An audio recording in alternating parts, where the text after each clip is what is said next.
여러분 안녕하세요. 이번 주는 요즘에 가장 이슈가 되고 있는 인공지능의 사고 체계, 그 다음에 인공지능의 학습 방법이라고 불리고 있는 딥러닝에 대해서 간단하게 알아보도록 하겠습니다.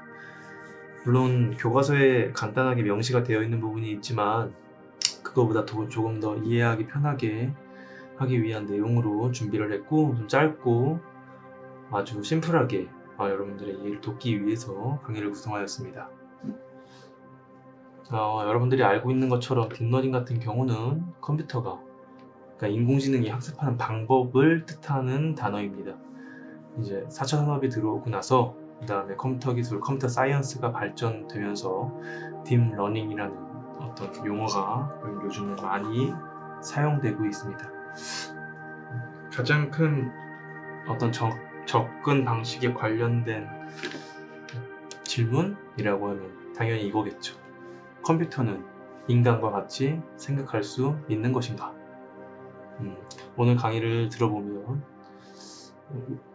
이제 일반적으로는 컴퓨터가 인간과 같이 생각할 수 있다라는 어떤 가정하에 딥러닝을 이야기하게 됩니다. 그건 아주 보편적이고 일반적인 설명이고, 그 다음에 공학을 전공하거나 아니면 컴퓨터 사이언스를 전공하지 않는 사람들을 이해시키기 위한 어떤 문장인 것 같고요.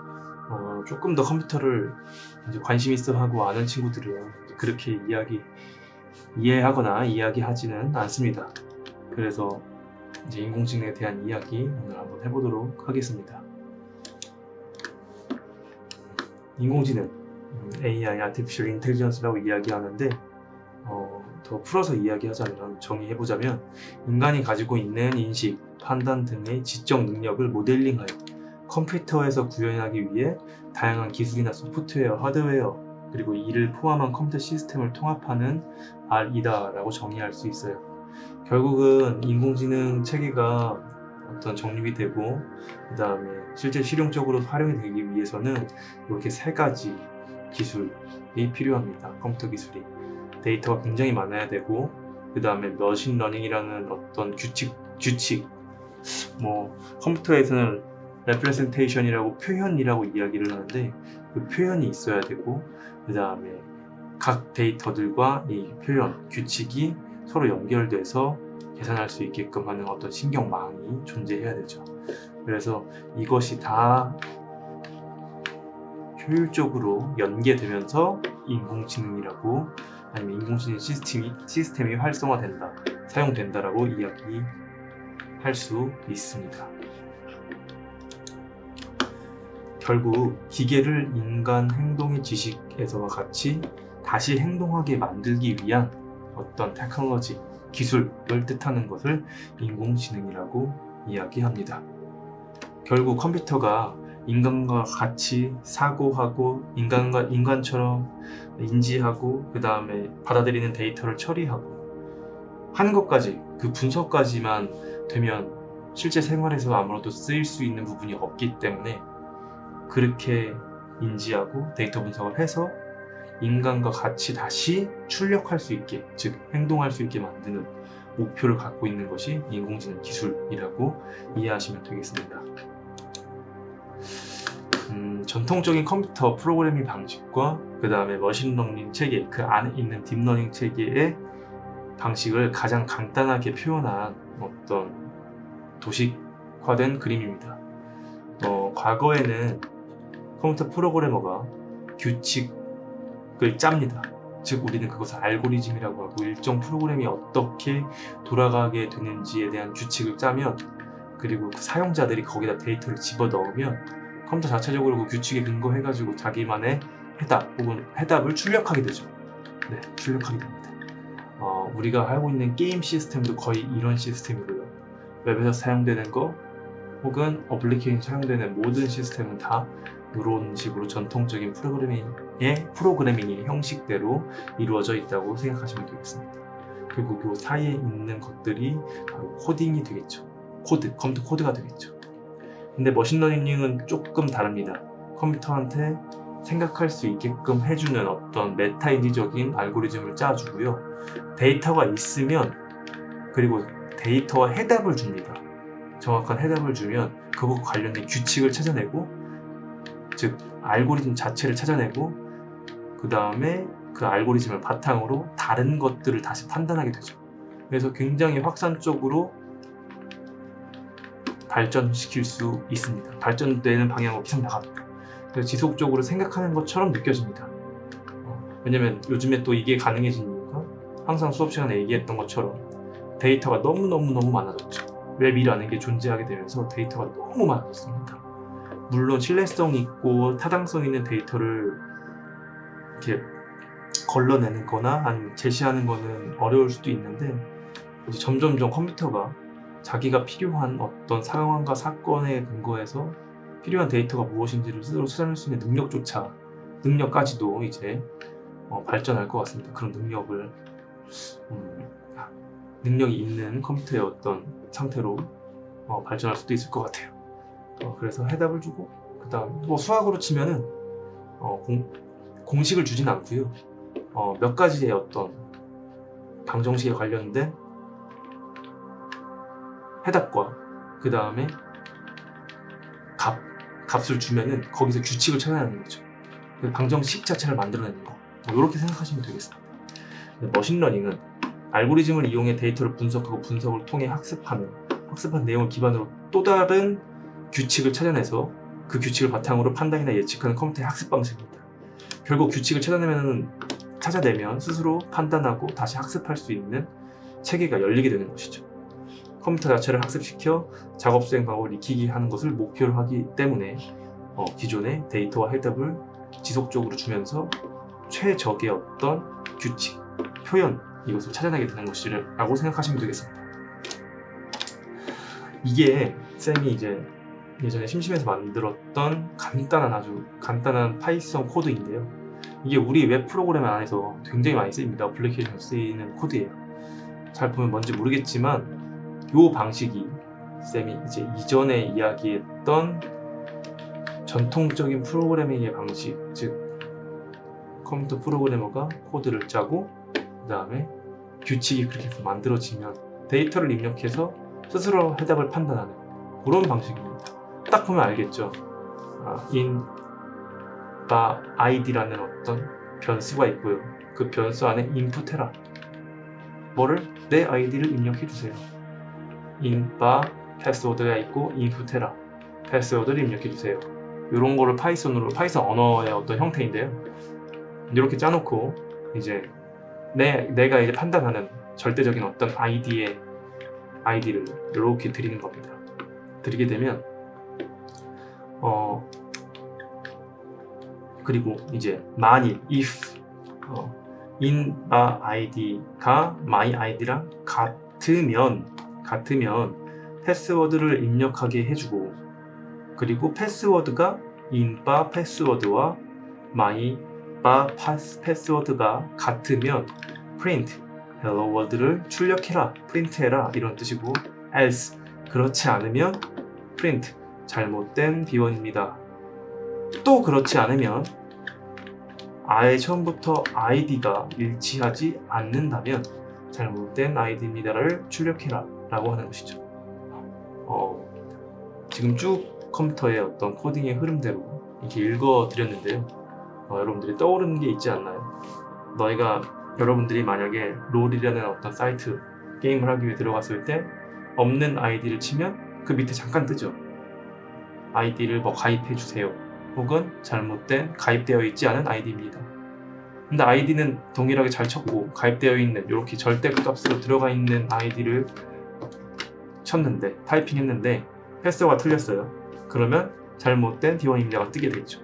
이런 것들이 어떤 배열 혹은 그렇게 표현하면 너무 컴퓨터 언어적으로 표현하는 것 같고 어떤 주소 안에 여러분들이 가입을 하게 되면 그게 다 들어가 있습니다. 이런 게 한두 개가 아니고 수십만 개가 들어가 있겠죠. 거기서 순식간에 찾아내는 거죠. 일치하는 것들이 있는가, 문자열이 일치하는 게 있는가, 문자와 숫자로 되어 있는 어떤 아이디가 일치하는 게 있는가를 찾아내는 겁니다. 결국 요 규칙, if, else로 배우는 요 규칙 자체는 컴퓨터를 코딩하는 프로그래머가 짰던 것이죠. 그렇죠? 그러면 이런 것들은 쌤이 이전에 했던 전통적 프로그래밍은 사람이 하고, 규칙 정해주고, 데이터는 사람이 입력해서 맞는지 틀린지 해답을 얻어내는 프로그램이 될 수 있습니다.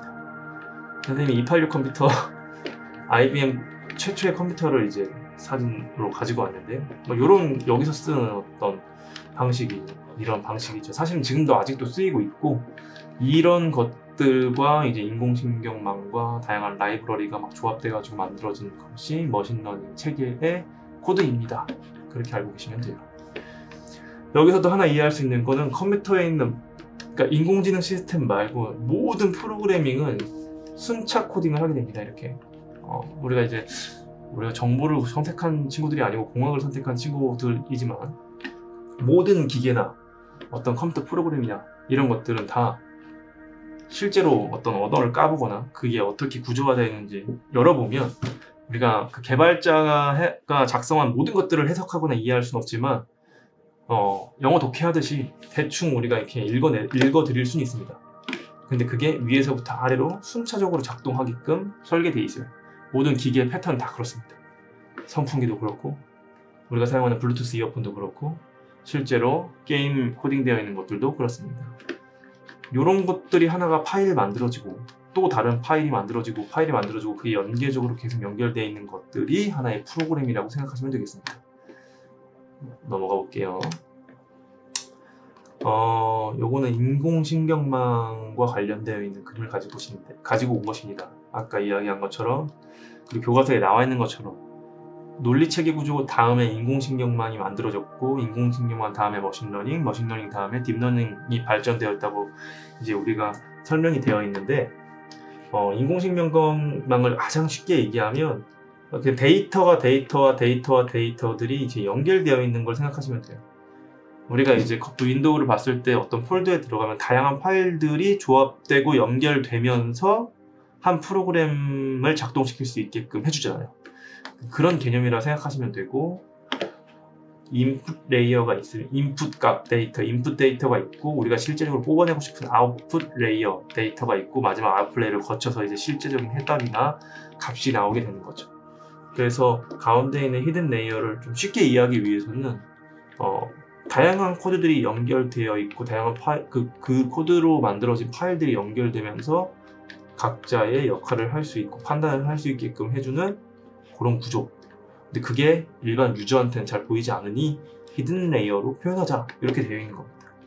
인풋 값을 주고 아웃풋 값을 인풋 값은 우리가 느끼는 거고, 우리가 이제 데이터로 집어넣는 거고, 아웃풋 값은 우리가 원하는 어떤 목표치에 관련된 값이잖아요.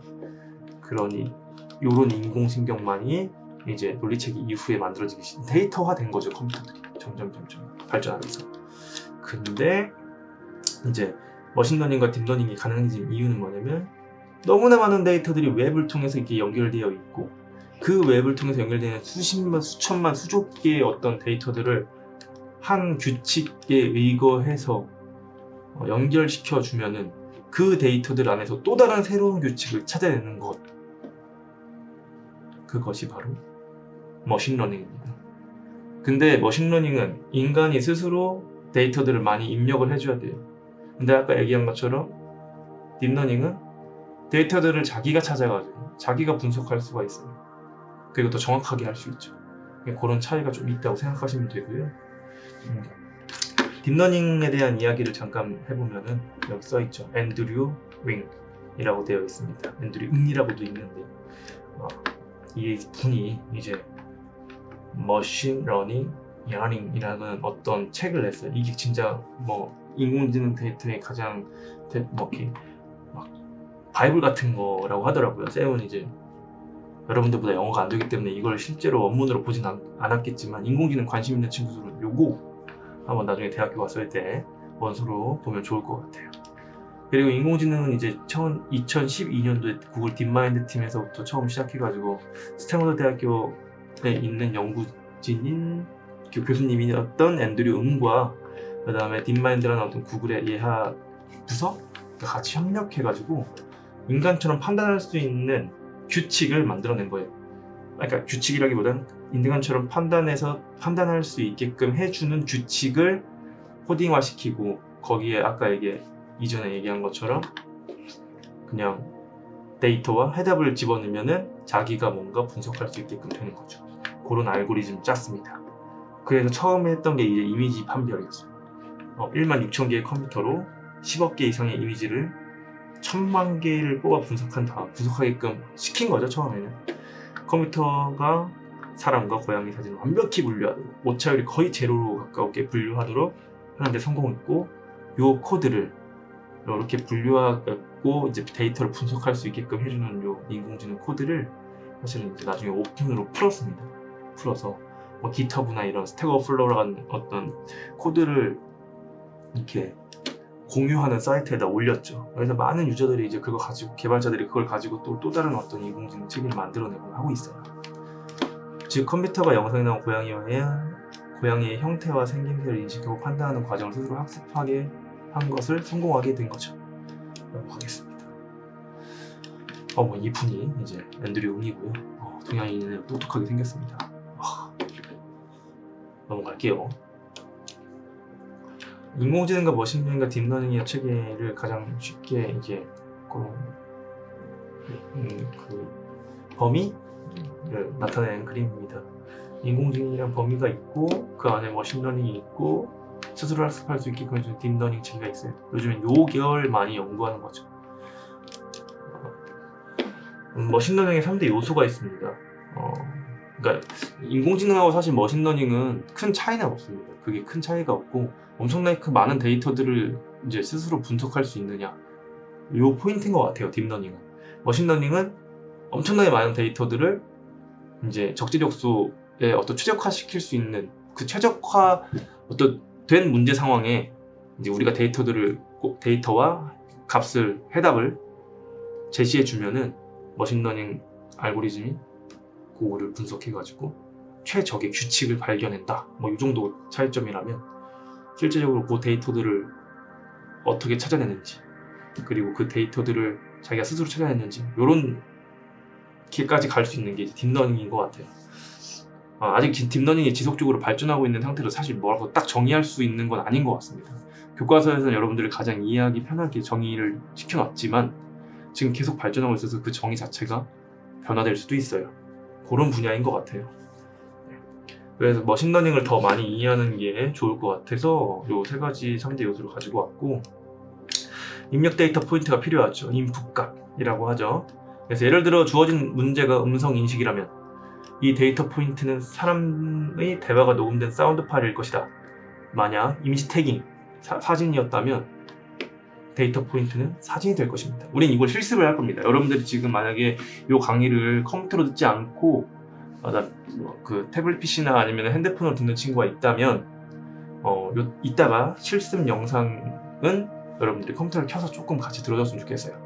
실제적으로 인공지능 학습을 한번 시켜볼 거예요, 우리가. 그 다음에 기대 출력 값이 있죠. 목표하는 값. 네, 음성이면은 이게 김홍순의 목소리인지 아니면 다른 사람의 목소리인지를 판단하는 거, 이게 남자인지 여자인지 판단하는 거, 다양한 값들이 있어야 될 거 아니에요, 그 이전에 사전에. 목표가 만약에 강아지와 고양이를 구분하는 것이다 이러면 강아지와 관련된 사진이 있어야 되고 고양이에 관련된 사진이 있는데 이게 입력 데이터 포인트가 되는 것이고, 강아지인지 고양이인지 판별하는 건 우리가 이제 기대하고 있는 어떤 목표에 관련된 해답이겠죠. 그 다음에 알고리즘의 성능을 측정하는 방법, 가운데 있는 규칙이 있는 알고리즘이 존재합니다. 그걸 우리는 이제 머신러닝 코드 이렇게도 부를 수도 있어요. 알고리즘의 현재 출력과 기대 출력 간의 차이를 결정하기 위해 필요하고, 측정값은 알고리즘 작동 방식을 교정하기 위한 신호로 다시 피드백됩니다. 측정하고 그 다음에 잘못된 거 다시 피드백하고, 측정하고 피드백하고, 측정하고 피드백하고 하면서 학습이 지속적으로 일어나죠. 오차율을 줄여나가는 겁니다. 그것을 러닝이라고 부릅니다. 기계가 학습하는 방식이다. 네, 넘어가겠습니다. 요걸 약간 수학적으로 표현해 볼게요. 이제 포인트 좌표를 x와 y로 입력받고, 그 포인트가 이 점이 흑돌인지 백돌인지 출력하는 알고리즘이 있다고 봅시다. 여러분들 같은 경우는 어떻게 하겠어요? 요렇게 입력받았어요. 그러면은 더 나은 표현으로 규칙을 바꿔줘야 됩니다. 근데 그걸 인간이 하는 게 아니라는 거죠. 만약에 이 데이터를 받았으면 사실은 이걸 분석하기 위해서는 요 가운데다가 선을 쭉 그어서 1차 방정식을 만들던 2차 방정식을 만들어가지고 그거 위에 있는 어떤 부분에 존재하는 건 흑돌, 밑에 있는 건 백돌 이렇게 표현해야 되는데 이거 너무 복잡하잖아요. 그리고 코드가 심플해지지 않죠. 그래서 스스로 규칙을 찾아내요. 이렇게. 그리고 4분면으로 바꿔냅니다.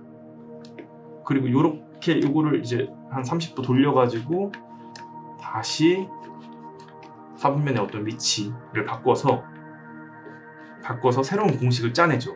그걸 선생님이 아까 얘기했던 표현 혹은 영어로 하면 representation 혹은 규칙이라고 이야기하는 거죠. 새로운 규칙을 만들어내는 거죠. 그걸 더 나은 표현이라고 이야기합니다. 그럼 요거는 흑돌과 백돌을 구분하기 위해서는 어떻게 해야 돼요? x는 0보다 크다. 그러면 흑돌.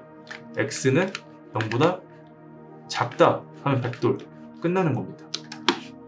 공식 자체를 복잡하게 만들어서 값을 막 계산할 필요가 없죠.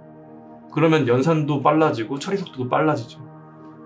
이게 바로 인공지능이 하는 어떤 머신러닝에서 머신러닝이 하는 일이라고 생각하시면 됩니다. 그 학습의 방식. 요 십자가인 어떤 위치와 그 공식을 찾아내는 거. 그것이라고 생각하면 되죠. 엄청 수학적이죠. 넘어가도록 하겠습니다. 한번 읽어드릴게요. 딥러닝은 머신러닝의 특정한 한 분야로서 연속된 층에서 점진적으로 의미 있는 표현을 배우는 데 강점이 있으며 데이터로부터 표현을 학습하는 새로운 방식이다. 여기서 표현이라는 것은 데이터로부터 새로운 규칙이라고 이해하면 훨씬 더 쉬울 것 같아요. 그래서 새로운 규칙을 학습하는 새로운 방식이다. 이렇게 이해하시면 됩니다. 그러면 이제 머신러닝과 딥러닝의 차이는 뭐냐면 두 번째 차이는 그 데이터를 자기가 스스로 빼낼 수 있는 건 요즘에 이제 연구되고 있는 딥러닝의 모습이라고 쌤은 봤고요. 그 다음에 실제적인 어떤 컴퓨터 사이언스 쪽에서 차이는 뭐냐면 왜 딥이냐라는 것을 우리가 이해를 해야 되는데 딥러닝의 딥이란 단어가 어떤 깊은 통찰을 얻을 수 있는 것을 의미하지 않는다. 그냥 연속된 층으로 표현을 얼마나 학습한다는 개념을 나타낸다. 즉 필터링할 수 있는 층, 오차율을 최대한 줄일 수 있는 다양한 규칙이 존재하는 그 레이어, 층이 정말 많이 딥하게 만들어지는 거예요. 정말 딥하게. 그래야지 오차율을 최소로 줄일 수 있으니까. 네. 그래서 머신러닝 자체는 뭐 그 층이 5개라면 아니면 그냥 1개라면 어떤 규칙에 근거한 층이 1개라면 딥러닝은 그거에 관련된 다양한 파생된 공식들을 어마어마하게 스스로 만들어내고 그게 계속 밑으로 들어가면서 계속 필터링, 데이터 값을 계속 필터링해서 최적의 새로운 규칙을 만들어내는 그런 방식, 이게 이제 딥러닝이라고 생각하시면 되겠습니다. 그런 과정을 또 러닝이라고 이야기를 하죠. 학습한다. 데이터로부터 모델을 만드는데 얼마나 많은 층을 사용했는지가 그 모델의 깊이가 되고 그걸 딥이라고 부른다. 이 분야에 대한 적절한 다른 이름은 Layered Representations Learning, 층 기반 표현 학습이다. 그래서 딥러닝 좀 있어 보이려면 딥러닝은 원래는 사람들한테 이해하기 쉽게 표현하기 위한 보편적인 단어이고 원래 컴퓨터 사이언스 쪽이나 엔지니어링 쪽에서는 층 기반 표현 학습이라고 불러, Layered Representations Learning이라고 불러, 이렇게 생각하시면 되겠습니다. 계층이 많아지는 거예요. 그걸 이제 한번 이해해 보도록 할게요. 숫자 4를 판별하고 싶습니다. 컴퓨터가 어떤 카메라를 통해서 판별하고 싶어요. 그러면 4가 이렇게 쓰여진 4가 있어요. 이렇게 쓰여진 4도 있을 수 있고 이렇게 쓰여진 4도 있을 수도 있죠. 그럼 이 형태를 만약에 이 사진을 바탕으로 판단한다 이러면 머신러닝이 되죠. 그러니까 되게 쉽게 이해하면, 그래서 이 4라는 4를 인식할 수 있는 기준만 입력해주고 층 하나에 요거랑 비슷한 모양이면 크게 이제 오차가 벗어나지 않는다면, 이 그림 안에서 벗어나지 않는다면 그것은 0부터 9 사이에 있는 숫자 중에 4로 인식해라, 이렇게 규칙을 짜주면 되는 거예요. 근데 어떤 사람이 4를 이렇게 썼어요. 어떤 사람이 4를 이렇게 쓰고, 그럼 얘는 4로 인식하지 않겠죠. 그러면 그거와 비슷한 또 다른 층을 만들어야 되고, 층을 만들어야 해서 결국 4와 같은 다양한 데이터들을 바탕으로 4를 찾아낼 수 있는 엄청나게 많은 공식들을 만들어내겠죠. 이걸 필터링 거치면서 누군가 4를 입력했을 때 얘는 4다! 라고 나오는 것이 딥러닝입니다. 이 층이 엄청나게 많아지는 거. 넘어갈게요.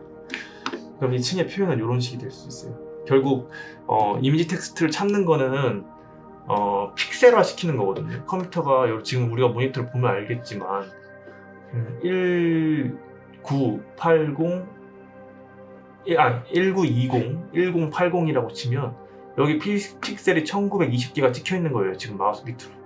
그리고 세로로 1080개가 찍혀 있는 거예요. 그 픽셀 값을 땡겨가지고 어떤 위치에 있을 때 4, 2다 라고 이 층 표현에 대한 관련된 이미지를 뽑아내는 겁니다. 엄청나게 많이 뽑아냅니다. 모양이 달라져도 그렇고 더 깊이 있게 뽑아내는 거죠.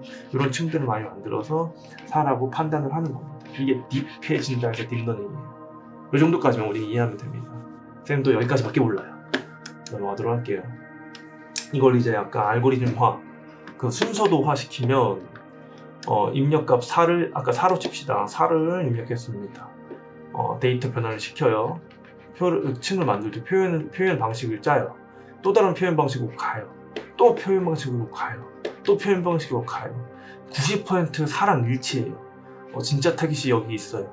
근데 비교했을 때 10%는 가짜인데 90%는 진짜다. 손실함수 오차 범위 이야기합니다. 그렇게 해서 손실 점수가 낮으면 낮을수록 그것은 내가 입력했던 값과 비슷한 어떤 목표 값과 일치한다고 생각하기 때문에 이제 그 일치값이 나오고 퍼센테이지가 나오면서 예측을 하는 것이죠. 이건 4이다. 이렇게 이런 느낌이라고 생각하시면 됩니다. 그래서 신경망의 출력을 제어하려면 출력이 기대하는 것보다 얼마나 벗어나는지를 측정하는 겁니다. 손실함수가 얼만큼 되는지를 측정하는 거고 그냥 오브젝티브 펑션이라고 하는데 목적함수 자체가 이제 자체를 뽑아내기 위해서는 그 손실되는 함수를 찾아내는 게 주 어떤 목표라고 할 수 있습니다. 그래서 이렇게 이해하시면 되고, 현재 딥러닝의 성과는 이제 1학년 때도 얘기했겠지만 아니면 지금 이 강의를 듣는 1학년 학생들도 알겠지만 2013년도 정도에 이제 구글에서 딥러닝 방식으로 학습을 시킨 프로그램을 바탕으로 쇼를 했죠. 그렇죠. 멋있는 쇼를 했습니다. 바둑을 두었는데 그때부터 이제 인지체계에 대한 어떤가 가능하다. 인간처럼 생각하는 건 인간보다 뛰어난 어떤 학습을 하는 게 가능하다라는 게 이제 눈으로 보여졌고, 그 이후에 지속 이런 것들이 지금 사용되고 있어요. 이미지 분류, 음성인식, 필기인식, 그 다음에 번역, 영어를 번역하는 거. 이건 진짜 엄청납니다. 지금 요즘에는 어학 교육기관에서 인공지능하고 같이 이제 코딩 시켜가지고, 쌤도 지금 하나 가입할까 생각 중인데, 회화를 같이 인공지능과 대화하면서 배울 수 있는 그런 시스템, LG에서도 요즘에 그게 나왔다고 하더라고요. 언어학습 시스템이. 그래서 지속적으로 지금 인공지능의 기본적인 어떤 문법 체계만 이제 규칙만 입력해 놓고 다양한 어떤 문장들, 몇십만 개의 문장들을 입력해 놓으면 그 안에서 패턴을 찾아내 가지고 일반적인 대화 표현이나 이런 것들을 바탕으로 인간하고 대화할 수 있게끔 해주는 그런 프로그램이 LG에서 한 이틀 전에 나왔다고 했는데, 지금이 2020년 7월 31일이니까 이틀 전에 그 기사를 봤어요. 그래서 거기에 베타 테스터를 뽑는다고 해서 쌤이 그거를 신청해놨습니다. 지금. 네. 그래서 한번 해보고 나중에 수업 시간에 말씀해드릴게요. 뭐 그런 것도 이렇게 되고, 그 다음 텍스트 스피치 변환, 음성인식 해가지고 텍스트를 변환해주는 거, 그 다음 디지털 비서, 이런 것들이 다 조합돼서 디지털 비서가 나오고요. 자율주행 자동차, 바이두빅에서 사용되는 광고 타겟팅, 뭐 등등등등, 이렇게 어마어마하게 빨리, 불과 7년 만에, 6년 만에 이제 나오고 있는 시스템이라고 생각하시면 됩니다. 너무 빠르죠. 그래서 이제 우리 같은 일반인도 컴퓨터를 학습시킬 수 있을까요? 없을까요? 한번 생각해 볼까요? 이 질문을 던진 이유는 있으니까 던졌겠죠. 그래서 옛날 같은 경우에는 인공지능 학습시키기 위해서는 어떤 폴더 안에다가 이미지를 다 집어넣고, 그 다음에 코딩, 그 머신러닝 할 수 있는 코딩에서 그 폴더를 불러와서 뭐 라이브러리라고 표현하는데 그걸 불러와서 거기 안에서 패턴을 찾아내게끔 학습시키고 막 이렇게 했어요. 근데 지금은 아예 학습시킬 수 있는 어떤 오픈소스 웹사이트가 있습니다. 어마어마한 사이트가 있어서 우리는 그거 갖고 한 5분 동안 여러분들이 인공지능 학습, 이미지 학습을 시켜서 그 패턴을 뽑아내고 규칙을 찾아내는 어떤 실습을 한번 해보도록 할 거예요. 그럼 여태까지 쌤이 이야기했던 말들이 좀 쉽게 더 이해가 될 것입니다. 그래서 있습니다. 학습실도 있고 요런 사이트가 있습니다. 네. Teachable Machine이라는 사이트가 있고요. 요걸로 이제 한번 해보도록 할 거예요. 자, 해봅시다. 강의는 여기까지 마치도록 하겠습니다. 들어주셔서 감사합니다.